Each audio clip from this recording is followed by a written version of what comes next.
Coloquei agora a nossa aula para gravar, tudo bem? Então, a partir de agora, a aula gravada, e se você tiver alguma dúvida, você me manda.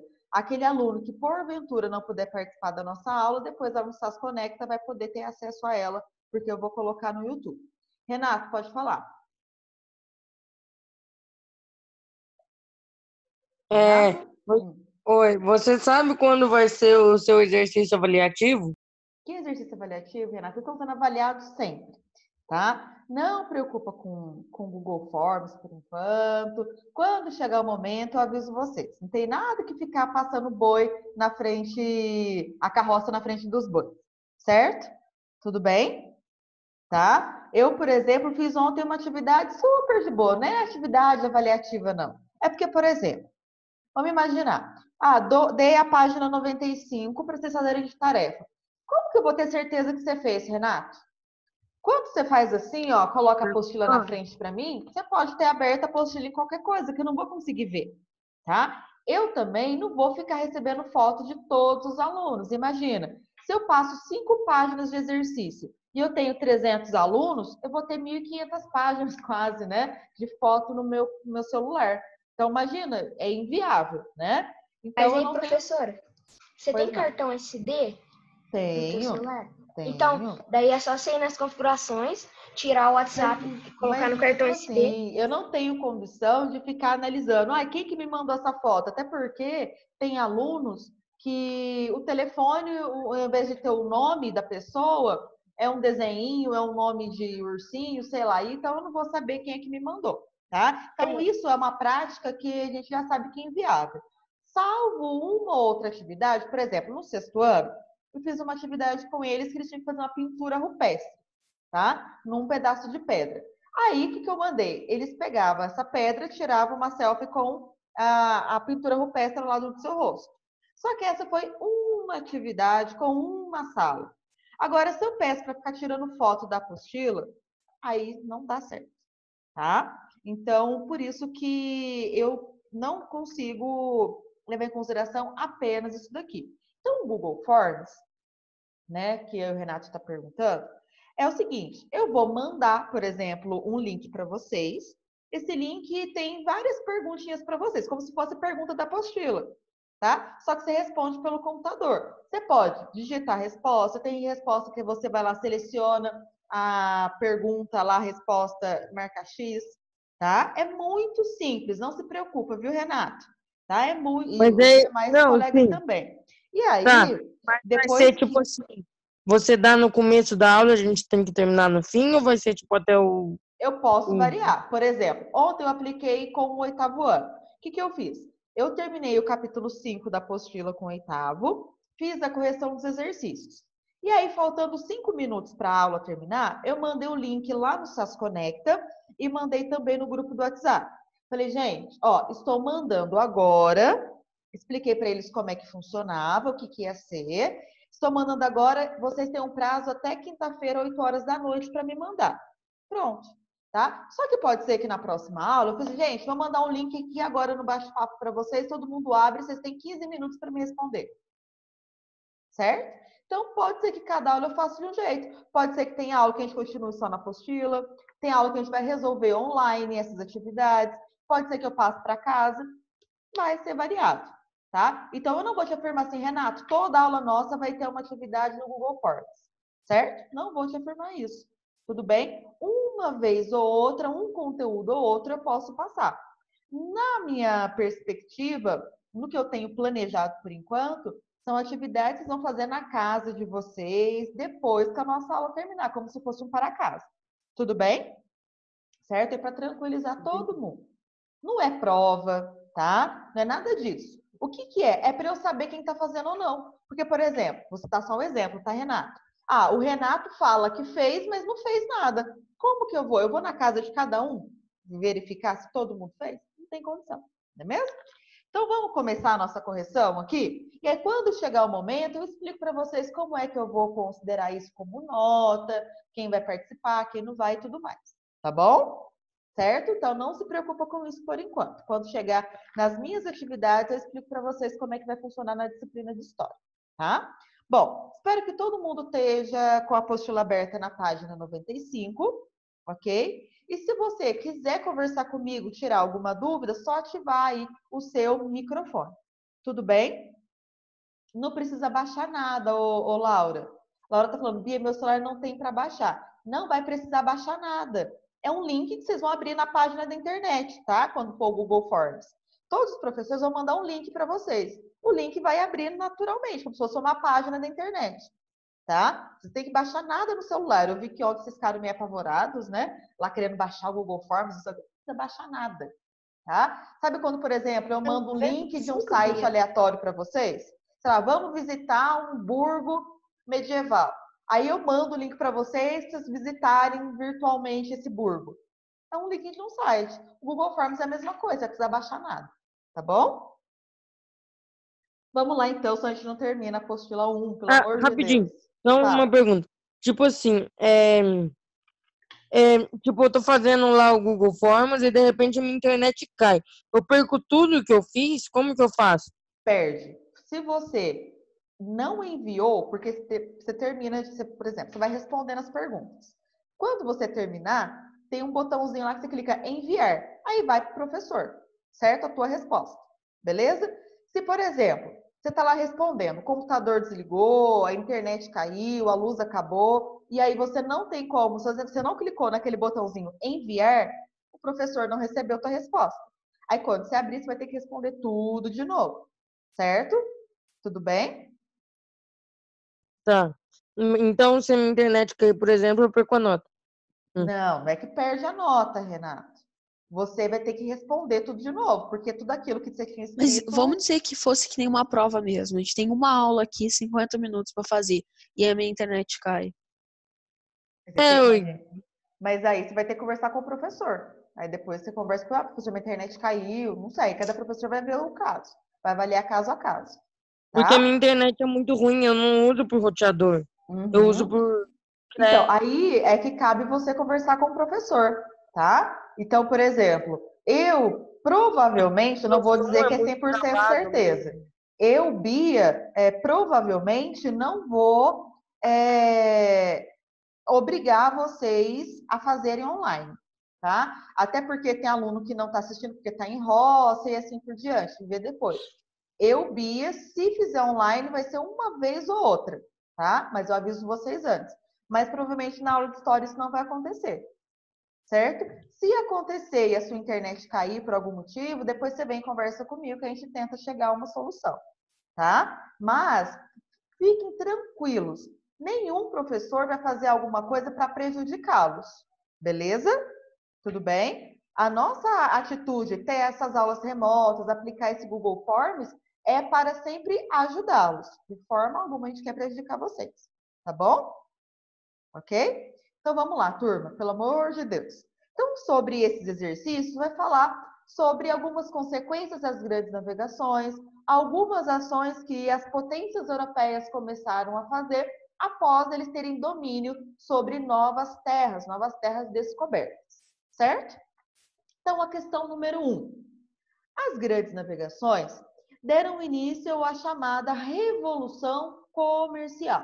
Mencione as principais características dessa revolução. Posso falar? Ok? Então é o seguinte, o que foi que houve a partir das grandes navegações no comércio que se modificou com as grandes navegações?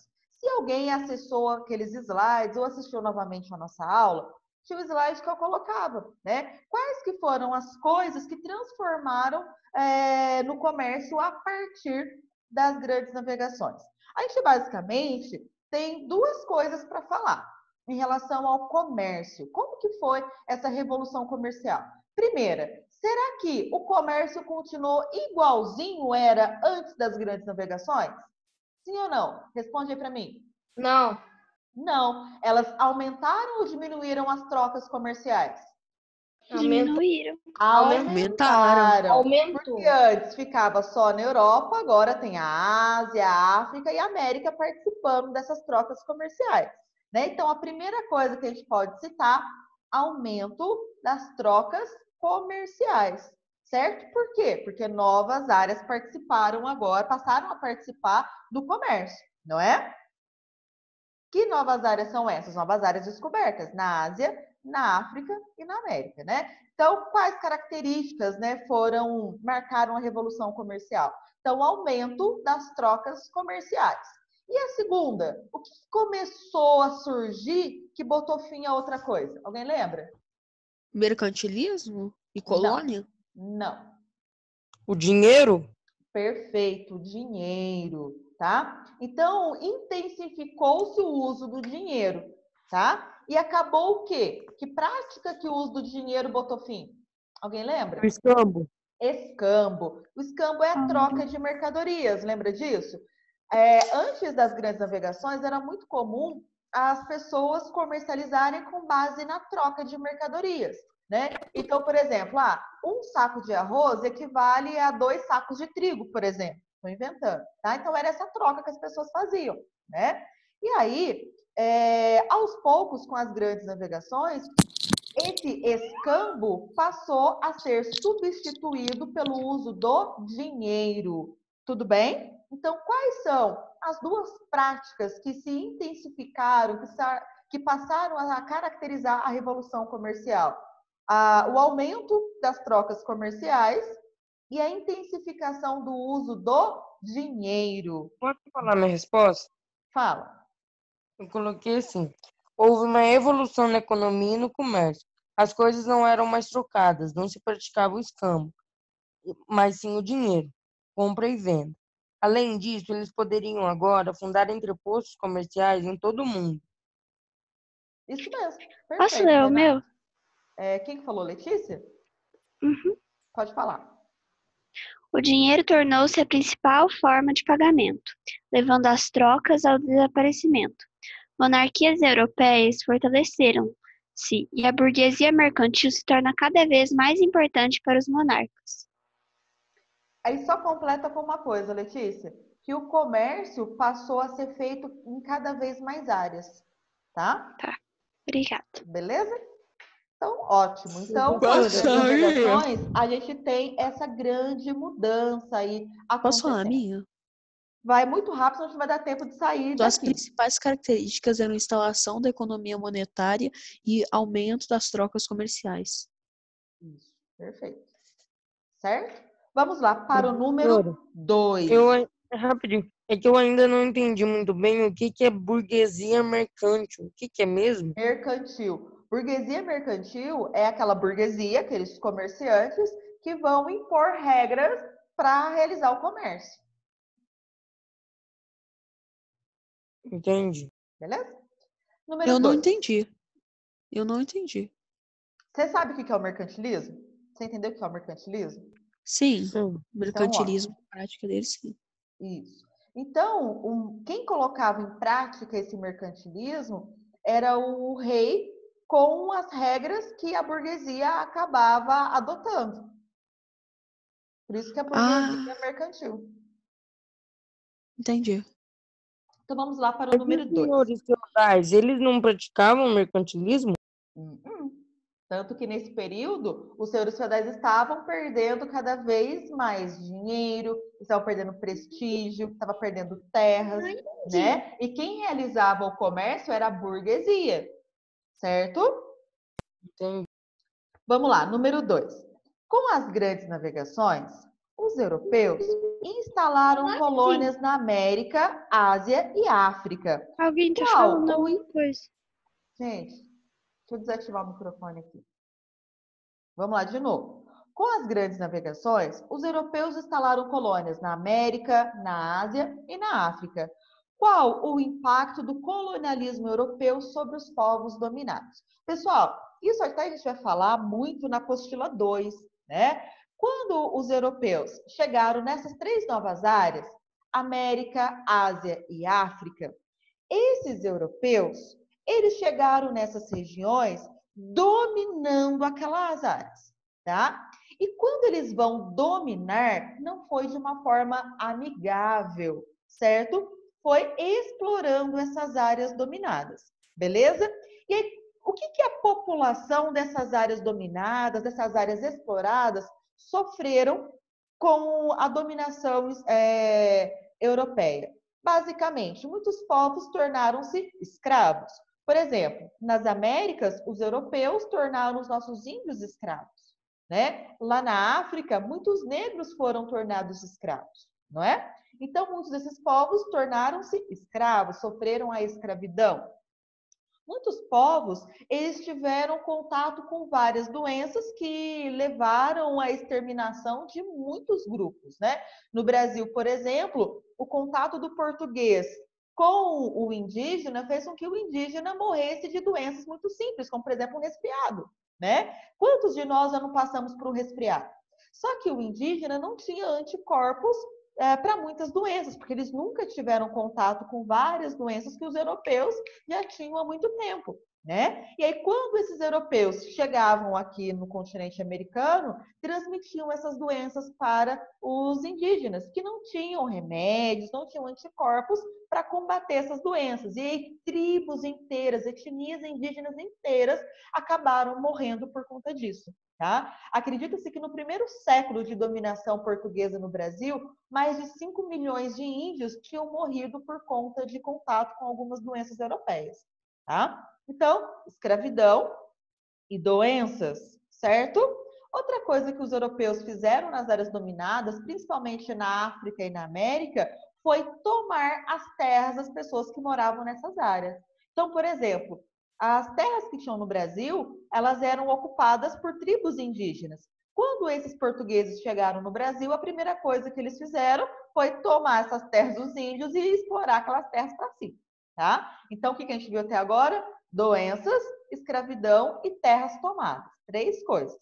Uma outra coisa que a gente pode pensar é a riqueza roubada. Então, esses diversos povos tinham diversos tipos de riqueza. Riqueza vegetal, riqueza animal, principalmente mineral, ouro e prata, tá? Então, pedras preciosas, metais preciosos foram retirados desses povos pelos europeus, tá? Dessas 3 áreas, Ásia, África e América. Então, esses povos dominados tiveram problemas, né, com a escravidão, com doenças, tiveram suas terras tomadas e as riquezas roubadas, certo? Fala, Letícia. Calma aí, Bia, repete. Eu já entendi. Entendeu? Ó, quando esses povos europeus dominaram povos da África, Ásia e América, eles quiseram simplesmente explorar aquela região, consideravam esses povos como selvagens, como povo sem cultura, né? Não valorizavam esse povo.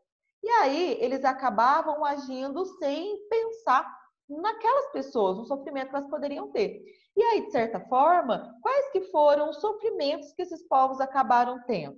Sofreram com a escravidão, sofreram com o contato de doenças que até então eram inexistentes, tiveram suas terras e riquezas roubadas, tá? Então, essas foram as 4 principais características que os povos dominados acabaram sofrendo dos europeus. Fala, Renato. Eu peguei minha resposta e completei com a sua. Ficou assim, ó. Houve a globalização, troca de culturas, de mercadorias e muitas outras coisas.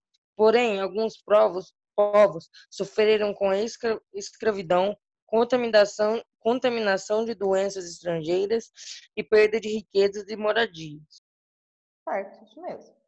Letícia, Posso ler?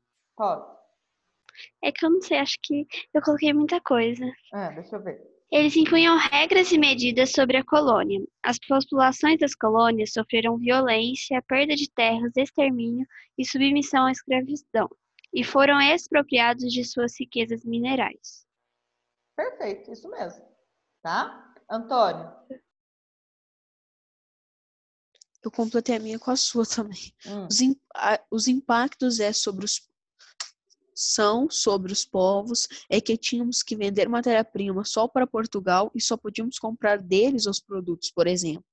E aí eu completei aqui. São a transmissão de doenças dos colonizadores, a escravidão, tomar as terras dos nativos, o roubo das suas riquezas. Isso. Então, a resposta da Letícia, do Antônio e do Renato está certinho. Se você colocou alguma coisa assim, parecida, tá certinho a resposta de O vocês. que você escolheu? A 3? Oi? Posso responder Eu não a 3? entendi a globalização. Tá, então já que eu chego lá, tá bom? Vamos lá. Exercício número 3. Professor, Oi. posso Eu responder quero ler a 3. Pera aí, eu nem li o enunciado, turma. Aguenta aí as pontas. Tá? O mercantilismo tinha por objetivo formar estados fortes e poderosos. Cite e explique os seus princípios básicos. Bom, o mercantilismo, então, ele tinha o intuito de formar um estado forte, poderoso. Ou seja, tinha o intuito de arrecadar cada vez mais riquezas. Esse poder, essa riqueza, era medido pelo acúmulo de metais preciosos e também pelo domínio de terras. Então, as grandes navegações já estavam garantindo que novas terras fossem dominadas. Mas, será que ter terras, só isso me garantia ser poderoso, ser forte, respeitado? Não. Era preciso garantir riquezas.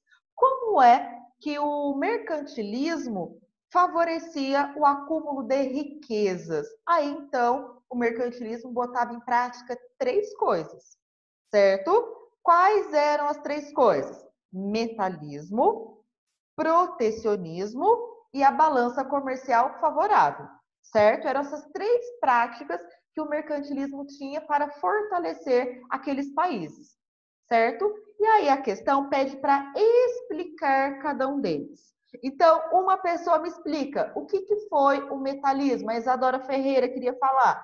O que foi o metalismo? O metalismo foi a extração de ouro e prata para fazer moedas e ganhar mais dinheiro. Não é extração, é o acúmulo, tá? Só muda essa palavra, tá? Porque a extração é mineração, tá? É o acúmulo de metais preciosos, ok? Ouro e prata principalmente. O cobre também era utilizado, Posso ler o meu? tá? Agora, outro aluno, me explica o que é protecionismo. Fala, Alonso, o que é protecionismo? Os governos cobravam altas taxas alfandegárias sobre os produtos vindos estrangeiros e reduziam os impostos os impostos dos produtos nacionais. Dessa maneira, os artigos produzidos no exterior tornavam-se caros. Calma aí, eu não entendi o que eu li aqui. Só sei que é fazendo que a Europa fique mais rica. Então, acontece o seguinte, o protecionismo, ele nada mais é do que cobrar mais impostos daqueles produtos que são de outros países e reduzir os impostos dos produtos do meu país. Assim, aqueles produtos que são estrangeiros vão ser mais caros e a população vai acabar privilegiando os produtos nacionais, tá? Então, protecionismo é a prática de cobrar mais impostos de produtos estrangeiros e reduzir os impostos dos produtos nacionais, certo? Tudo bem? E a balança comercial favorável? Alguém explica para mim? Fala. Eu posso falar? E a balança comercial favorável, manter o lucro. Era mais simples. Como que mantém o lucro? Avaliando se você está ganhando ou se você está perdendo com a venda de algo. Como que eu Vendendo vou mais que avaliar comprando. isso? Eu vou ter que vender mais do que comprar, Gasto. né? Isso que Falar é minha balança ter a comercial. balança comercial favorável. É quando um país mantém os seus lucros no positivo, né? E não no negativo, tendo prejuízo. Então, a balança comercial favorável era manter as vendas em um volume maior do que as compras, certo? Tudo bem? Vamos para o número 4. Posso falar o número 4? Deixa eu ler primeiro o exercício. Explique o que foi o Pacto Colonial e cite as suas principais consequências. Então, aí a gente tem 2 coisas para responder no número 4. A primeira delas, o que foi o Pacto Colonial? Alguém me responde. Só o que foi o Pacto Colonial? Foi um conjunto de regras que a metrópole fez a sua colônia. Isso, perfeito. Eu posso responder o Tá? meu? Ficou um pouquinho Então, maior. ó, pacto colonial é aquele conjunto de regras que a metrópole vai impor sobre a sua colônia. Então, Posso metrópole dominadora colônia dominada. Então, a metrópole vai impor sobre a sua colônia um monte de regras, de normas. Tudo bem que a sua colônia tem que seguir. Ok? Então, isso é pacto colonial. Então, pacto colonial são aquelas regras impostas à colônia pela metrópole. Beleza? Olha a segunda parte da pergunta. Cite as suas principais consequências. O que é que acontecia Pode falar? desse pacto colonial? Fala, Renato. Coloquei assim. As metrópoles obtinham um lucro gigantesco, já as colônias sofriam com a escravidão, perda de riquezas, etc. Mais ou menos. Mais alguém? Já que eu vou dizer o porquê, Renato. Você quer que fale a segunda parte da A pergunta? segunda parte apenas. Aham. É metrópole, suas colônias, Posso ler? Aqui, suas consequências foram a que a metrópole obtinha lucros altíssimos e o enriquecimento de países europeus, desenvolvimento de atividades econômicas, expansão de rotas comerciais e invenção de novas tecnologias. Não, E gente. capitalismo. Não, vamos lá. Posso Letícia, falar a mim? fala, vamos ver. Letícia vai ser a última a ler para eu corrigir essa segunda parte. Pacto colonial era um conjunto de normas que impunham que as colônias só deveriam vender matéria-prima para sua metrópole. Mas essa é a que primeira mais? parte. E que mais? E a metrópole Então, oferecia o que para a colônia? Alguém Posso ler o lembra? meu? Então é o seguinte, ó. Fala, Mas tá Alonso. aqui na apostila isso. Fala, Ó, eu Alonso. Eu coloquei assim, ó. Geralmente as colônias só podiam vender suas mercadorias para a metrópole, estando proibidas de negociar com outros países. Essas restrições impediam o livre comércio e o desenvolvimento econômico das colônias, que se transformavam em simples complemento da economia europeia. Isso mesmo, perfeito, Alonso. Então, ó, o pacto colonial eram aquelas regras impostas da metrópole para a colônia, certo? Primeira parte da questão. A segunda parte da questão é o seguinte: a metrópole ela venderia produtos manufaturados para a sua colônia. A colônia ela só podia comprar da sua metrópole, podia comprar de mais ninguém. E ela deveria enviar para a metrópole matérias-primas, certo? Tudo bem? Por exemplo, no Brasil. O Brasil Mas era isso é a colônia primeira de parte. Portugal. O Brasil era colônia de Portugal.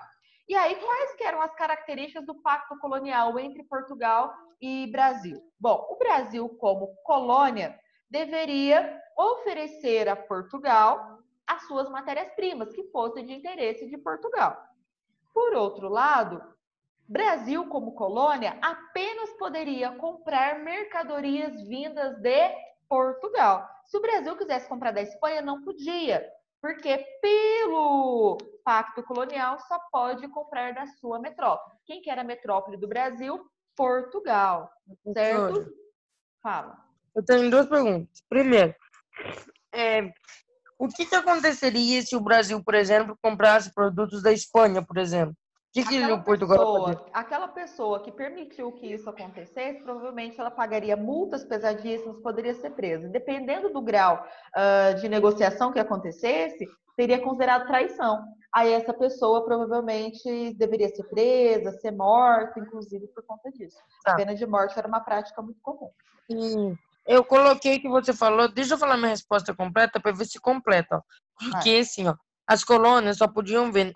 Ó, Pacto colonial é o conjunto de regras impostas pelas colônias. As colônias só podiam vender e comprar mercadorias da metrópole. As metrópoles obtinham um lucro gigantesco, já as colônias sofriam com escravidão, perda de riquezas, etc. Agora tá certo? Sim, agora sim. Ok? Pessoal, vamos seguir adiante. Agora as próximas questões, página 100. Mas por que a minha tá errada, então? Porque você não colocou qual que é a relação da colônia com a sua metrópole, que é isso que é imposto pelo Pacto Colonial. Tá? Então o que eu tenho que Eu escrever? coloquei isso na primeira Então, ó, parte. no Pacto Colonial, a gente percebe que a colônia deve oferecer matéria-prima para a sua metrópole e só pode consumir produtos vindo de lá. É isso que é o Pacto Colonial. São essas as regras do Pacto Colonial. Ok? Aham. Beleza. Ó, a página 100 até a 104, a maioria das questões são de marcar X. Eu só vou passar o gabarito com vocês. Se, por exemplo, Bia, o número 3 eu não entendi porque a resposta é essa. Aí a gente vai ver e o porquê que não foi. Gente, não fique acanhado. Me pergunta por que que é aquela resposta. Ok? Então, número 1. Letra B de bola, na página 100. Número 1, página B de bola. Número 2, A de amor. Número 3, A de amor. Número 4, D de dado. Número 5, D de dado. Número 6, D de dado. Número 7, A de amor. Oi. Não? Então, 7, A de amor. 8, D de dado. 9, D de dado. 10, D de dado. Se fosse um simulado isso, todo mundo estava achando que errou tudo, né? Você está dando um A e D nessa atividade. Letícia, quer falar alguma coisa? Não? Alonso, o Antônio quer falar alguma coisa? Eu quero. Fala, Por Antônio. que que Era a- daquela eu hora. eu não entendi a 4, por que que é a D? 4, vamos voltar lá. Aqui tem um trecho de um poema de Fernando Pessoa que retrata das grandes navegações, né? Que aventura que era participar de uma aventura marítima, né? E aí, sobre esse processo das grandes navegações e o que fala aqui, vamos ler as alternativas. Então, as afirmativas. Me diz se é verdadeiro ou se é falso. As navegações portuguesas constituíram um evento isolado, uma vez que não tiveram a concorrência de nenhum outro povo europeu naquele momento. Falso. Tá Será certo. será que Portugal sozinho se lançou nas grandes navegações? Não. Primeiro foi Portugal, depois foi a Espanha, e depois começou a Inglaterra, a França, a Itália, tá? Então não Então, foi mas evento naquele isolado, não momento era foi só ele. no primeiro momento, mas foi só ele, as grandes navegações, somente Portugal se lançou ao mar? Não, tanto que a Espanha chegou aqui na América primeiro, né? Então, por esse motivo, não é a primeira correta. A segunda, o sacrifício dos navegantes portugueses foi bastante recompensado, já que Portugal se tornou a nação hegemônica na Europa por longo tempo.